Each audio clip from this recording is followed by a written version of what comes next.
Now we have Professor Dlawer Ala'aldeen. He is the founding president of the Middle East Research Institute, a think tank based in Erbil, Kurdistan. And please, Thank you very much. This is working. Well, thank you for the organizers and everybody here for turning up.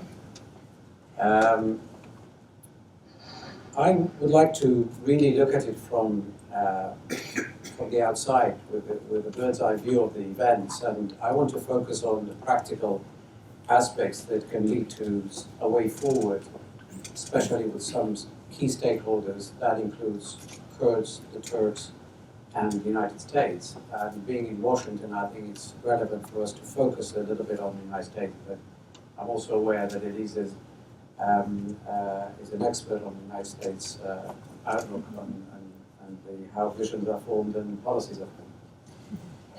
As far as I can say, and I'm sure many will agree, that this is a war. This is a complex war. This is a dirty war. This is a war that is full of zero-sum games at the global level, global power level, at the regional power level between all the ones involved, and locally at the ground level. So this has been going on like this. It's nothing new about this. And too many allies should be on the same side are fighting each other. Too many people are involved with arms with no command and control structure, no one to provide leadership to one side or the other. It's a complex war. And there are many actors involved, many actors who are anti-ISIS, many actors who are anti-Assad, and many actors that are anti each other as well. The striking feature of this war is that the allies, or the people who are supposed to be on the same side, irrespective of which side, they are not talking to each other. They don't communicate, they don't share vision, they don't debate openly, and they have never come up with a common strategy. Now, that actually applies across the board.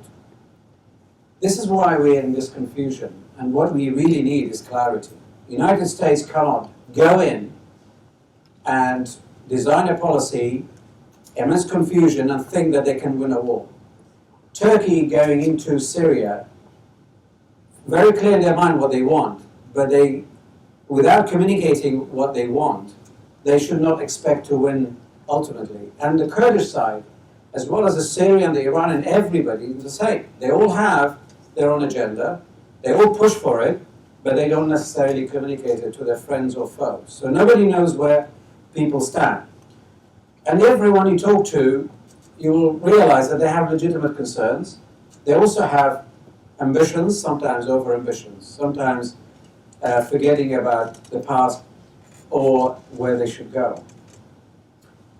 As far as this complex picture is concerned, there's no point in us digging deep at micro level to confuse people even further.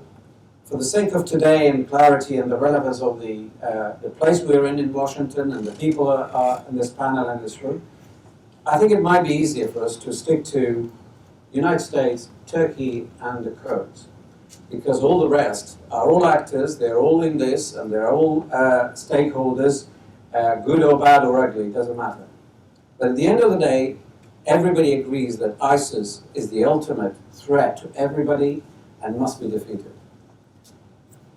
Interestingly, if you look at the United States policy, that's all they seem to be caring about.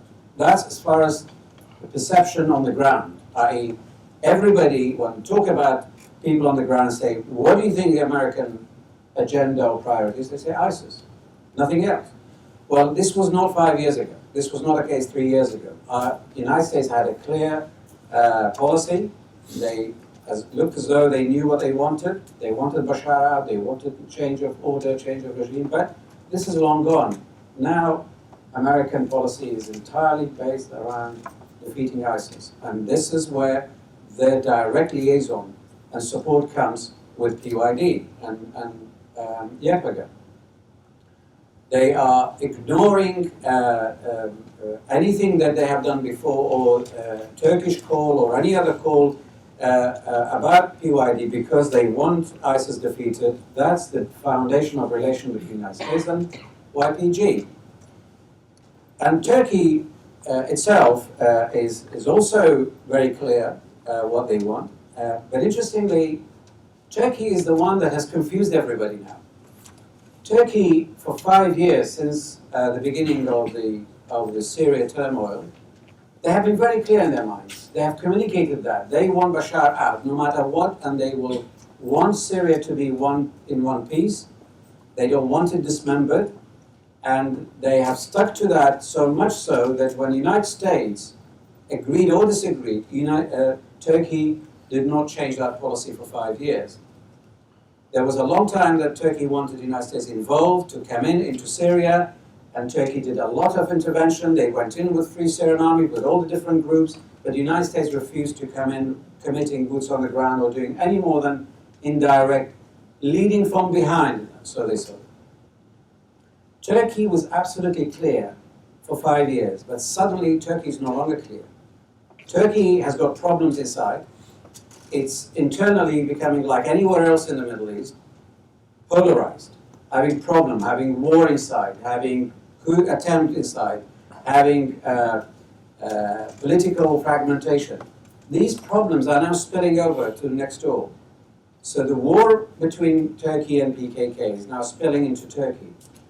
Therefore, it's not surprising that Turkey is not actually declaring an all-out war against ISIS. They are not going after to defeat and eliminate ISIS. They are getting ISIS out of the way. But they are very clear again in their mind that they will stop PYD and YPG from expanding westwards to combine east of Euphrates with Afrin. This is where they started confusing the United States. So the change of policy in Turkey is what threw United States off rail in Syria. The United States was feeling very comfortable with the alliance they had with the Kurds, and they were making gains against Daesh, and they were having plans to go as soon as possible into Raqqa. But suddenly Turkey came in. They wanted that area to be under their either influence or their proxies' influence, and doesn't matter what Kak Saleh Muslim called them, they are proxies of Turkey, and Turkey or their proxy doesn't matter. What they did, they got ISIS out of the way. They got what they wanted. They stopped the Kurds from advancing further to the west. Now, the United States has agreed to this quite clearly, but they feel comfortable if that's where it ends. The United States is clearly going to feel comfortable if Turkey stops at that and not go as far as Manbij, not go and undermine the Kurdish-controlled areas east of Euphrates, and not to attack Afrin and the rest. If that's where it stops, the United States seems to be happy because they can still go on and focus on ISIS. And of course, the corridor of ISIS traffic of humans and others is now going to be shut. But of course, the United States also expects the PYD and the Kurds to support them and keep that clarity going. They had an agreement clearly to go into Manbij and support them into taking Manbij, but they expect the YPG to withdraw after that. Now, what happened is that we saw a clash between Turkey and the Kurds. The United States were very, very concerned. And the Kurds started fearing a betrayal. They all thought, well, now if the United States had to choose between the Kurds and the Turks, we know who they choose. Historically, the United States has always chosen these big regional powers. Turkey has been a very important ally to the United States and Europe. It's still a very important country. And actually, Turkey is important for everyone. Let's not forget that. Turkey is a power in the region that cannot be ignored. So what the United States wishes to avoid is to be put on the spot. The United States does not want to be choosing between the two. And the Kurds should not make United States to choose, because if they do that, United States will not choose the Kurds. In the past, it happened in Iraqi Kurdistan, where the United States was supporting Kurdish movement, and they betrayed the Kurds. That's back in the 70s. The United States wanted to close that chapter forever, and now they have got a partnership. They want to make it a strategic partnership, and they don't want to remember the 70s. Well, in Syria, this should not happen. So the Kurds should not push the United States to choose and avoid direct clashes where they can. And of course, avoid giving excuses to Turkey to consider YPG a terrorist by extension because they call PKK so. And the United States is calling PKK terrorists only because of Turkey, not because they have suffered from any terrorist act. So that's the complexity. What I think the United States should do, and that I hope I'm not treading too much on your territory, actually is to engage Turkey, to ask Turkey for clarity. How far do they want to go? What do they want to achieve? More importantly, can the United States help Turkey restart the peace process that started this war in the first place? If Turkey starts the peace process again inside Turkey, we will all be better off. We will all be having a better clarity and a way forward. So Turkey at the moment is not in peace with itself, it's in turmoil, it's having problems and not asking for help. Whereas the United States needs Turkey, they should be engaging Turkey and making this partnership work for everybody. And the Kurds need to also understand that the dynamics of regional powers and global powers is not driven by short-termism, by winning a war, by just Daesh, by... The Kurds have legitimate concern, they have sacrificed a lot, the gain that they have achieved, the areas they have now controlled came at a heavy price. There's a lot of sacrifice. Now, let's make sure that using allies, whoever these allies are, help the Kurds maintain, keep what they have gained, but not call that independence of democratic Kurdistan. I'm not saying anybody has said that, but let's present it as saying, while this war is going on, let's protect what we have gained against ISIS, let's protect what is in place that is functional, which is this structural governance, until there is a time to have a table to discuss the future of Syria, to agree a way of governing Syria, and importantly, having the Kurds having a say, a place at the table. What the Kurds should be fighting for is a place at that table. What the United States should guarantee the Kurds is a place at that table. And then Turkey has to accept that, fine, if they stop the Kurds' advance west of Euphrates, let's not go further and go backwards into the east of Euphrates and start undermining. I think it's in the interest of everyone to end that zero-sum game, end off everybody killing everybody else.